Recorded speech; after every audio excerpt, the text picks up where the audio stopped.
പുസ്തകപ്രേമികൾക്കായൊരു ദിനമാണ് ഏപ്രിൽ 23 ലോക പുസ്തക ദിനം. എന്നാൽ ഇതിന് പിന്നിലൊരു കഥയുണ്ട്.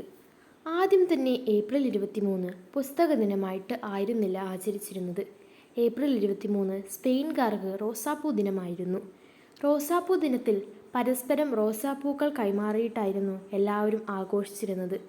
എന്നാൽ 1616 ഏപ്രിൽ 23 വിഖ്യാത സ്പാനിഷ് എഴുത്തുകാരൻ മിഗ്വൽ ഡി സെർവാൻസിൻ്റെ മരണത്തെ തുടർന്ന് അദ്ദേഹത്തിൻ്റെ സ്മരണാർത്ഥം അവർ റോസാ ദിനത്തിൽ പുസ്തകങ്ങൾ കൈമാറാൻ തുടങ്ങി എന്നാണ് പറയപ്പെടുന്നത്.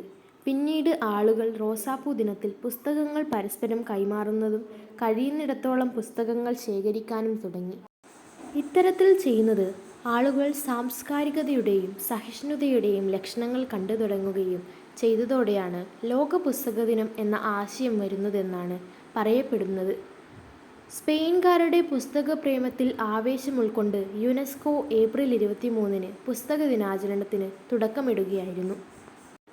1616 ഏപ്രിൽ 23 വിഖ്യാത എഴുത്തുകാരനായ ഷേക്സ്പിയറിൻ്റെ ജനനവും മരണവും.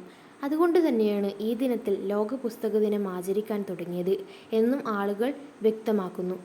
ഈ ദിനത്തിൽ വായനയും പുസ്തക ചർച്ചകളും മാത്രമല്ല ലക്ഷ്യമിടുന്നത്, പുസ്തകങ്ങളുടെ ലഭ്യത, പുസ്തക പ്രസാധനത്തിന് വേണ്ട സാഹചര്യങ്ങളൊരുക്കൽ, കോപ്പിറൈറ്റ്, ലൈബ്രറികൾ, പുസ്തക കടകൾ തുടങ്ങിയവയോട് കാണിക്കേണ്ട പരിഗണന ഒക്കെ ഈ ദിനത്തിൽ നമ്മെ ഓർമ്മിപ്പിക്കുക കൂടി ചെയ്യുകയാണ്.